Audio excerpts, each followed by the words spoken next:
142.4 once again with NASCAR Heat 2! And in this episode of our season with Kyle Larson's number 42 Target Chevrolet, we are going to be completing race 13 of 36, which is going to take place at Dover International Speedway for the AAA 400, which is also known as the Driver Autism AAA 400. I didn't even notice that that thing was at the bottom until I was reading it out, but I don't have very good luck at this track apparently because we didn't do well there in the Truck Series as far as I remember, and I remember the Xfinity Series. The first time we went there, I choked it away on the last lap, and then we got a caution for that. I wound up finishing like 34th or something, and I don't think I finished that well in the second Dover race there. I think I might have gotten like a top 10 or right outside the top 10, but this track just hasn't been that good to me, so today I'm wearing my NASCAR 2 Heat shirt, NASCAR Heat 2 shirt, whatever.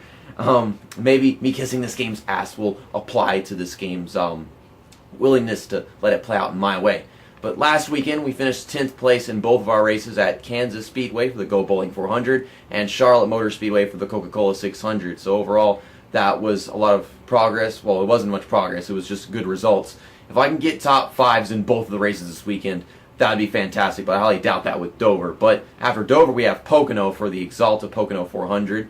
I don't know why it's not just called the Exalta 400, but yeah, it's my favorite track in all of NASCAR, and it runs really well in the NASCAR Heat games, especially in this one. So I think we can possibly win that race. If not, then I'm aiming for a top 5. But here, I think we'll be lucky if I can finish in the top 15 with my luck. But 704 games, NASCAR Heat 2 gods, please work with me today.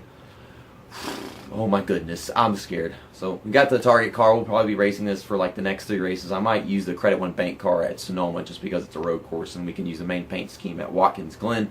But anyhow, we're still in 8th place in the point standings. Having a bit of a struggle moving forward. It's kind of been up and down, but for the most part we do move forward every now and then. I want to see if I can get into the top 5 before the playoffs begin, which is 3 positions away and about 50 points away. Making up 50 points on all these professional drivers, that's difficult whenever we've got our up and down weeks. Kyle Busch is in the top of the point standings. Joey Logano is in second with 3 wins. Also, Kyle Busch doesn't even have any wins. Jimmy Johnson third with 2 wins. Martin Truex Jr.'s just got 1. Toyota's not dominating at all. They did in 2017 actual season, but they're not doing that in the game, which is just weird. And we've got a bunch of Toyota drivers up here, but they're just not winning. I can't really say that they're dominating, but they do have a lot of drivers up front. It's just like they're not winning, and I don't know. They were dominating to that point in 2017. They were just winning everything. And then you got the playoff standings, which kind of just resorts everything out so that all the winners are at the top, and then everybody else is down at the bottom. Nothing really changes. Once the playoffs begin, or we're closing in on the playoffs, you'll really see things be all kind of switched up when you have a variety of winners. But let's get to the Monster Mile. Hello, Monster Mile. I'm scared of the Monster Mile. I think they should do is, instead of showing that freaking ginormous tower in the middle of the screen whenever we get to the track, they should show them the statue. But they don't do that. I think the statue is still somewhere outside the track, and you can barely see it wherever it is. But they show that thing. We don't need to see that thing. I don't like this. This monster is scary. He gives me nightmares. I'm gonna leave this place with PTSD. But let's go into qualifying. Try to see if we can get a start in the top 30. And if not that, then at least on the inside. I can make through the corners just fine by letting off the throttle. But during the race, if I'm going too fast, then I want to drag the brake so I can keep it at the bottom. Hopefully that'll work, but you know, cars in this game in general, they're really tight, so I don't know about that. If I want to fix that, I would have to make an adjustment to make the car looser. The thing is, to make the car looser, I'd have to adjust to that myself so I don't keep hitting to the apron. Having some problems getting down to the bottom of the corners, but overall I think that was a decent lap. What do we have? 33rd. That's outside the top 30, but like I said, at least we're on the inside. Who's on pole today? Ricky Stenhouse Jr. What the fuck? Ryan Newman's on the outside. What the fuck? That's just weird, man. It could be someone like people that are in the top of the point standings, like Kyle Busch, Martin Truex Jr., Joey Logano, Jimmy Johnson. Yeah, I'm having problems naming drivers, but why those 2 guys? They don't do good at all in this game. Sometimes they'll get runs on me, they'll be having a good point in a race, but they're never consistently starting up front and whatever. I don't know. This is already weird. Maybe that's this game saying this race is going to go your way. All the losers are up front and all the great guys are out back, and they're not going to do well today. Maybe that's what the game's trying to tell me. But anyhow, inside lane checked up in front of me. Green flag is out. We're underway for 14 laps for the first stage.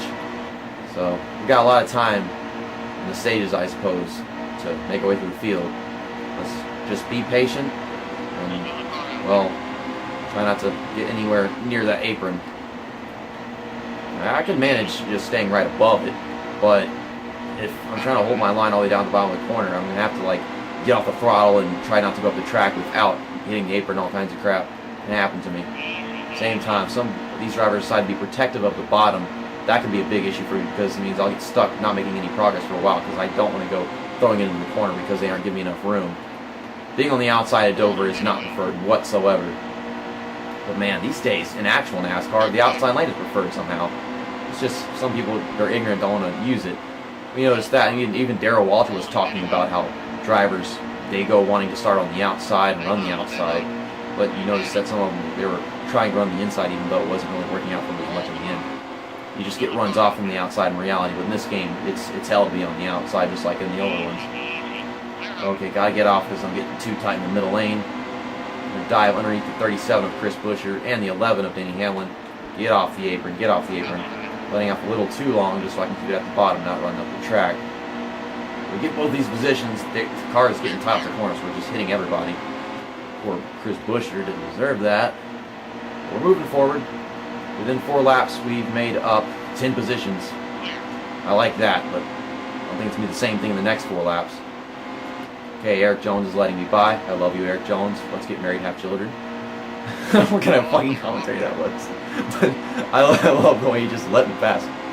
Golly, that was so fucking submissive, like, if ever. And then I go running way up the track because I overshot the corner. That was all me. And Denny Hamlin's caught back up with me because of that. Truex is all the way back here. Okay, we're gonna bump into Truex a little bit because well, it's just wrong distance away from him to actually be attempting to make that pass without hitting the apron and crap. Golly, it's nervous. These guys are holding the bottom. That sucks. I keep my distance with them. I feel the car tightening up on me. Tower is already coming in. Just gotta find me underneath Kurt Busch over here. Try not to use the brakes as much. Try to just leave it to letting off the throttle a little earlier than I usually do. So if I let off late, then I've got to use the brakes. Are y'all gonna... Dang it, they're so low, and I don't want to go into the corner like that. It's too early making risky moves. But they're making me impatient, and I need to have more patience, and it's... Golly. Well, we're going to pass McMurray right here. And I hit the apron. Okay, that could have been worse. I said we're going to pass McMurray, but golly, I've got to throw it in so low into the corner because they just don't give you enough room. And the way they're racing the track is, it's kind of dumb. They're extremely low in the stretches. I finally get underneath McMurray, and then Denny Hamlin flies past me, so I have to hold the outside. Damn, man, these freaking inside line drivers. They're obsessive, and I hate them all. And now I can't get an appropriate entry to the corners anymore. Oh my God, I hate Dover. I freaking hate Dover. I said this in like NASCAR Thunder 2004 way back in the day, but I freaking hate this track, man. It's too hard. In some of these games, the games themselves are making it too hard with the way the AI race you. This is unreasonably difficult. It's not logical whatsoever. Get the fuck out of the way, please. I'm just going to run you up the track if that's what it's going to take at this point. I'm going to have to start diving underneath people to make up positions, I think. Okay, we got underneath Eric Jones, and he's going to let us by again. Why is Eric Jones such a nice guy? I don't understand. Golly, not really returning anything to him with his niceness and his manners. I don't know how I lost the bottom in the middle of that corner, but we still got a few laps left in the stage, 3.5 to be exact. Gotta treat Eric Jones with the respect that he's been giving me, to be honest, but it's too late now. I gotta keep moving. Or at least keep trying to move. Oh my God, car, don't get that tight. Don't throw your stupid tire wear nonsense at me. Yeah, I can feel the stiffness because of tire wear. It'll probably be taking pit stops after stage 1, to be honest. That's what I feel. Okay, we're going to pass Denny Hamlin right here. Go up the track so I can finish this. Dragging the brakes because I let off for so long and it still doesn't work. Damn, tire wear makes racing not happen. It's been so long at the bottom and I can't make passes. Then when we finally do it because they're letting me underneath them, the freaking tower keeps me from even making the pass to begin with. Damn it, I'm going to run Denny Hamlin up the track right here and make it 3 wide because Chase Elliott's holding the bottom through the freaking corner. I can't go anywhere. Oh, okay, Chase Elliott, freaking rude. He could have let me clear him. He knew I was capable of clearing, but he decided not to and pushed up against my left quarter panel. That was all him. Wasn't trying to shut the door on him. I was trying to pull up in front of him completely because I knew I had the momentum to do so. So last lap of the stage, I want to get 19th just in case we don't lose positions at our pit stop. Just for the better. I'm going to get a little payback on Chase Elliott right here. It looks like he didn't want to check up. Well, that's all on you. If you're not going to check up, then don't check up. That was an overdose of payback. That was too much payback, JC. I'm such a fucking asshole. But yeah, pit stop after stage 1 as I assumed. I don't need to repair any damage. Chase Elliott does though. Oh my god. I suck so bad. 2 cans of fuel, 4 tires. At least that's what I want. And we'll drop the tire pressures just a little bit so I can have more grip going into the corners. And we don't lose your position. So being in 19th was as important as I thought it would be. So we did really well in the first stage, despite some of the setbacks we were getting, like getting stuck on the outside, etc. Nobody's going anywhere at the restart, so I'm kind of letting myself at their speed, but everybody behind me is going now. It's weird. You really get going, and then you slow down so that you're not taking advantage of the restart too much and jumping it or whatever, and then all of a sudden they get going faster than you can because of the way they shift their gears.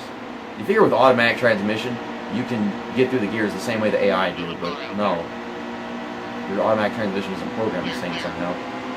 Okay, we're going to pass Trevor Bayne going to turn 1 right here. And the dropping of the tire pressures should be helpful.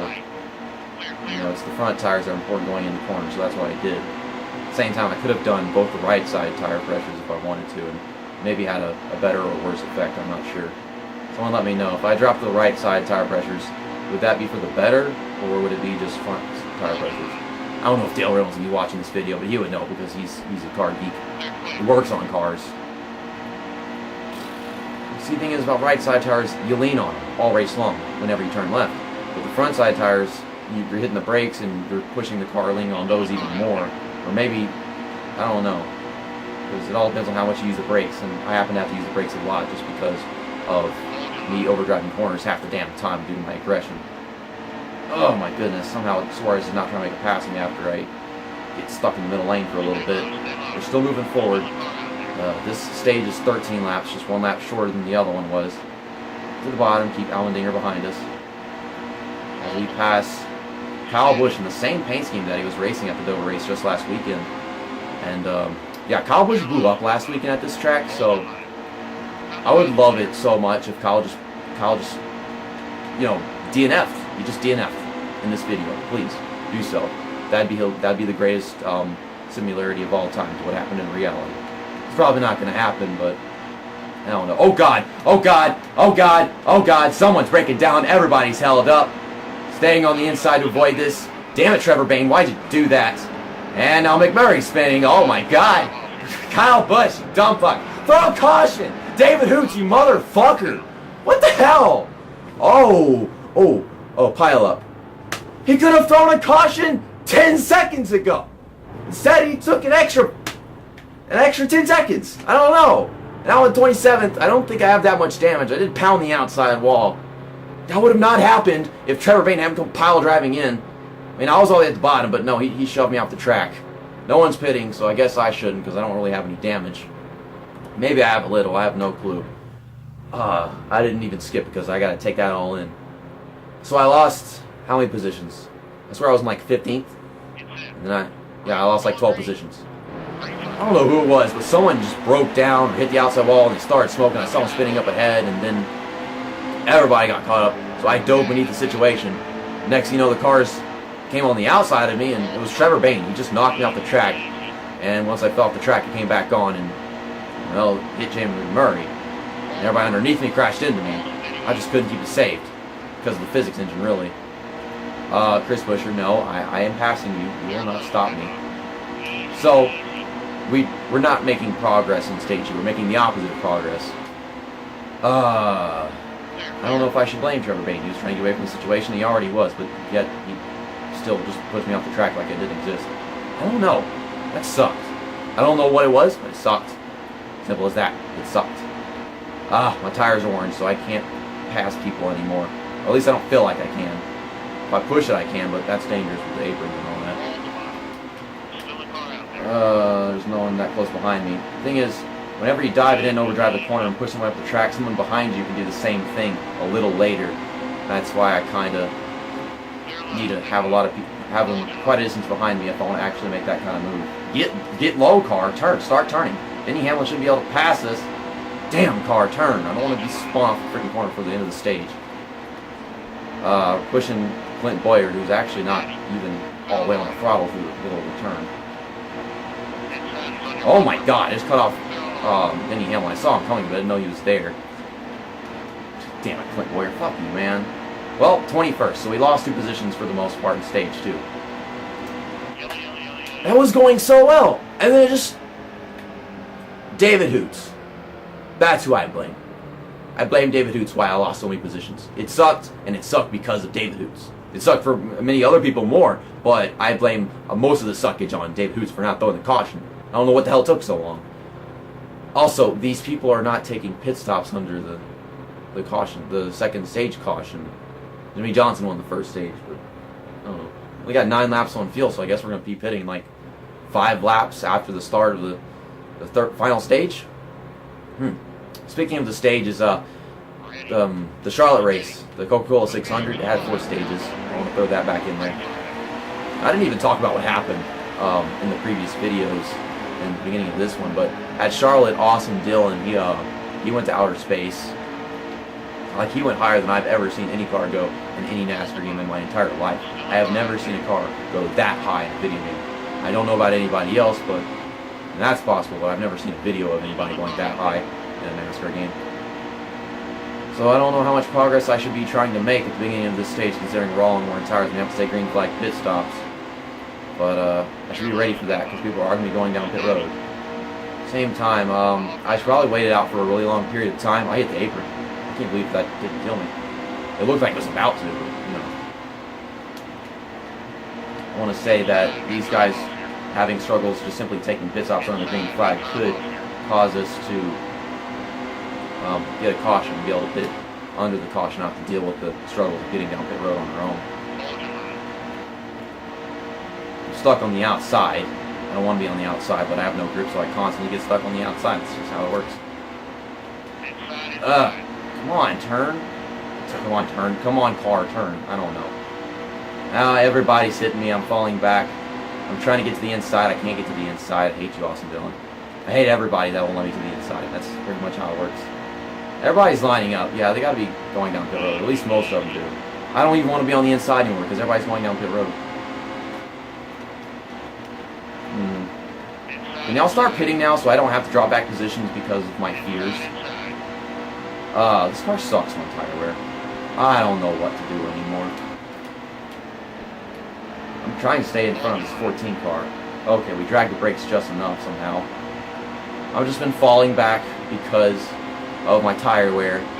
Same time getting on the outside on purpose and on accident, back and forth, not knowing whether or not these guys are going to take their pit stops. They got to be eventually. 5 laps. Wow. I don't know how we still kept it at 9 laps on our field whenever we usually skip laps between the stages and cautions and whatnot. Get off that apron, JC. Stage 2 was horrible, and I don't know how the stage is really going yet because it just started, but all in all, nothing's going well for me. God, we had so much momentum, and it got killed by that stupid David Hoots nonsense down the front stretch. Now, we already got like 13 laps on the stage. Hit the apron. Don't hit the apron, idiot. I keep catching him, but I can't pass him because there's nowhere to pass. And my car can't finish corners anymore because the tires are too worn. I want to pit, but I want to wait to pit. Hey, car's finally pitted. Y'all keep hitting and bring out a caution with y'all's casual stupidity. And then, we will finish well in this race. I don't think I can get a top 10 here. I barely think I can get a top 15. I don't think I can get anything good out of this race now. It's all ruined. Oh God, this is, golly, I'm so freaking mesmerized by how they're entering pit road. I'm not paying attention to how they enter corners. What is that guy doing? What is that guy doing? Kevin Hartman, what are you doing? This is not Talladega. You don't do that. McDowell's underneath me. I'm really low on fuel. McDowell just drove right into me. I'm about to run out of gas. Can y'all wreck each other like y'all always do, please? I can still probably go another lap after this, I think. Yeah. Please, caution. Please. Please. I like caution. I need caution. What is the pit road speed? I don't know that. If we're going to take green flag pit stop, I need to know the pit road speed. But they don't even tell you that worth of shit in this game. This car is so freaking tight. Well, I led a lap. That's cool. Now, I just got to get off the track. 35. Okay then. We got there. Where's begin pit road? Why did that take so freaking long? Not repairing damage. We'll take if I take 2 tires, it gives me right side tires. I don't know. I need fuel to get to the end of the race. We'll get 1 can of fuel. We'll get 2 tires. Yeah, 1 can of fuel will be enough to get us to the end of the race. We'll get 1.5 cans of fuel. I think I can just do on 1 can of fuel. I don't know about 1.5 or 1 can of fuel. Take a pit stop. Take it fast.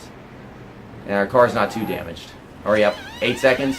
Okay, that's not too much time. That's probably the amount of time that I lost by entering pit road so slow. I got to the commitment line thing and then nothing happened. Okay, get back on the track. We're losing positions. We're losing a lot of positions. Okay, around me. I tried going to the outside to let you pass on the inside. Instead, you went on the outside and crashed into me. We're in 11th place. We got a long ways to go on our worn left sides, but I feel like I'm playing NASCAR Dirt to Daytona all over again with my ridiculous pit strategy thingy. Got this guy behind me. Maybe I should have made a wedge adjustment just so the car would turn better on the worn tires. I don't know. I think the left sides should be fun because they are just left sides and we don't lean on them. Oh my God, this is an amazing race. Oh no, I mean the only thing that's bad about this race is just David Hoots, right? Oh God, I'm in 11th place. There's a car behind me. We got another damn 7 laps to go. Darn, I don't want to race anymore. I just want to finish in 11th place. How much fuel do I have? 7 laps. Oh my God, I got 7 laps to go and I got 7 laps on fuel. Maybe I can conserve. In some cases, whenever you conserve, you actually use up fuel faster, and I don't even know what the hell that means, but... Oh, Almirola, what are you doing? Almirola, what are you doing? I said that twice, I don't know why. I don't hope y'all don't miss it. Almirola was making out, very much so. He was, perfectly firm grip with his front end on the outside wall. He was just making out with the outside wall. Get off the apron, JC. And now, he's at the bottom of the track. He's going to make out the inside wall now. We're in 10th place because of that, so apparently he was on the lead lap before he decided to have that make-out session. This is weird. I thought this race would be genuine, interesting, very different from any other race in the season. And then immediately Almirola is just like, hey, how you doing? He went all out Joey Tribbiani on the outside wall. What the fuck? I don't know what the hell I'm talking about. Meanwhile, the end of this race is getting close. I like that. Ooh, these tires are worn. They're just right behind me. Actually, I would be fine with finishing 11th and getting passed by Jeffrey Earnhardt of all drivers because it's just Jeffrey Earnhardt. Oh, can we get our 3rd top 10 in a row? Please, please. No, Denny Hamlin's a good driver, so he's going to fly past us. And we get a caution. So... that means we get a green-white checkered, and I have extremely worn tires. Oh, man. Couldn't y'all just let the green flag? Couldn't y'all have just left a green flag? Brad Keselowski was in the lead, and he's pitting because apparently he's a dummy. I can't pit. No one's pitting except for Brad Keselowski. If I pit, I get sent to the back. So, I have to run 2 laps on these very, very, very bad left tires. And my right tires, they ain't too good either. But we should have enough fuel just because it's a green-white checker. I'm going to take advantage of this restart like a fucking douchebag because I know what's going to happen shortly afterwards, right? Okay, underneath Dale Earnhardt Jr. Denny Hamlin's going to make it 3 wide. Let off. Here comes the 21 car. Oh, dear. Oh, dear. Keep it under control. Don't damage your car. Don't damage your car. Okay, okay. That could have been worse. All I want to do is not get spun. Everybody else can spin, everybody else can wreck. But hey, that's what you get for taking advantage of me with my worn tires. Now we're going to have another green-white checkered. And We've got 3 laps. If we keep doing green white checkers because I can't handle my car's worn tires, then at this point we're going to run out of gas instead of finishing the actual race. I couldn't keep it in the top 10, but now we're on the outside because 2 people in front of us pitted. Well, that sucks. Now I'm going to lose a lot of positions, unless I can somehow pull up in front of Kyle Busch right here. No, I'm going to push Daniel Suarez down the track so I can take the inside. Oh, this is some nasty shit I'm doing right here. Okay, let's stay off the throttle for a really long time. Let's just stay at the bottom. It's NASCAR Thunder 2004 career mode. Stay at the bottom. Yeah, gas. I've got gas. Kyle Larson's got a lot of flatulence at the end of this race. He's nervous. That's what you get. You get flatulence when you get nervous. Kyle Busch, no moves on me. White flag. Oh, please end this. Please end this. I can do this. We've really got like just half a lap to go. I am somehow still in the top 10 because Jeffrey Arnold's car is damaged. Off the throttle. And Jeffrey Arnold's going to pass me. Trevor Bayne. Oh, Trevor Bayne. No, you're not passing me. Darn it, he passed me. Well, Trevor Bayne is the one that crashed into me and knocked me off the freaking track whenever the David Hoots spin gate nonsense happened. It's like David Hoots spin gate. It's not Clint Boyer spin gate. It's David Hoots spin gate. But 12th place. Got a top 15. Still not a memorable, good performance by me at Dover, but overall, considering the situation I was in, I had to take a pit strategy, I had a caution, so my left tires were dead, and I had hardly any fuel left because they kept using the green-white checkers. Oh my god. This is the best race of the season just because of how on edge and on the edge of my seat it had me. Jimmy Johnson won 1 or 2 of the stages, and he finished in 34th all the way in the back of the field, probably because of all this nonsense that was happening up front with pit stops towards the end that I suppose I was causing. I mean, I didn't cause that caution at the end of the race that got us all these freaking restarts with me on my left side worn tires. I mean, that caution, I didn't cause that. I just caused the one where we came off the corner 4 wide on the first attempt at the green wide checkered. I just wasn't trying to hold the bottom like I wanted to. I was trying to actually compete with them whenever I shouldn't have been. We got a couple of DNFs apparently. Ryan Newman, 38 laps down, so he hardly completed any laps in this race. And then 14 laps down by someone that I'm not going to go bothering to find out who it was because they're not giving me time to look at it in the race results. We moved up into 7th place in the point standings, so right now we are just 2 points in front of Brad Keselowski. Yay. Considering Pocono's a track that I run well at, we might just be able to go there and stay in front of Brad Keselowski. And, well, we're not that far behind Kevin Harvick, I suppose. We're only like, how many points is that behind him? 15 points. It's 15 points. It took me a while to calculate that because I'm not good at the quick maths. I need this race's sponsor to help me out with my quick maths. My brain don't work right. Joey Logano's fallen back to 3rd place apparently, so we're going to see. It might be Jimmy. Actually, it can't be Jimmy Johnson because he just finished really badly, so I'm pretty sure Kyle Busch just pulled away with his points lead, even though he is behind us. Well, he finished behind us in the race. That's what I'm trying to say. Brad Keselowski had the fastest lap with a 23.325. Jimmy Johnson led the most laps, 29 laps, and got all them stage wins, and in the end finished so freaking badly. Yeah, I noticed Jeffrey Earnhardt was on the move. He started 32nd and he finished in 10th, right in front of us. And tough break goes to Ryan Newman, started 2nd and finished in 40th. If we can get a top 5 finish tomorrow at Pocono Raceway, then I can say that this weekend turned out better than the previous one with 2 bottom of the barrel 10th place finishes. Those were both top 10 finishes, but they were just the bottom of the barrel, like I said. Now this one was right outside the top 10, so it's not a top 10, it's 12th place, but I think I can make up for that by getting a top 5 at Pocono. If we can win, then it's automatically way better than last weekend because winning is amazing, duh.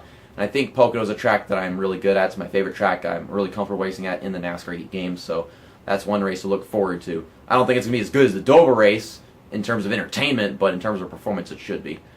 We can take a look at the point standings right here. Kyle Busch is at the top, of course, and he's 14 points in front of Jimmy Johnson, so I kind of figured more, but Jimmy Johnson, he was in 3rd before that. I don't know how this is all adding up, to be honest. Joey Logano was in 3rd like we saw a while ago. Martin Truex Jr., 4th, Kenseth, 5th, Harvick, 6th, and yeah, like I said, we are 15 points behind him. Keselowski, 8th, and you can look at the rest of the stuff you want to. I'm not going to spend much time on it. Here are the playoff standings. We're in 3rd place because we just passed Keselowski, apparently, in the point standings, and we both have 2 wins. That makes sense. And yeah, Casey Kane just locked himself in, as I was saying. He's the lowest among them just because he's the lowest in the point standings. Where is he in the point standings after that win? 15th. Okay then. Casey Kane. He won a shit show. I mean, I don't know if that was a shit show. I mean, I guess those were genuine cautions, but whatever. See you next time. That's that. And episode over.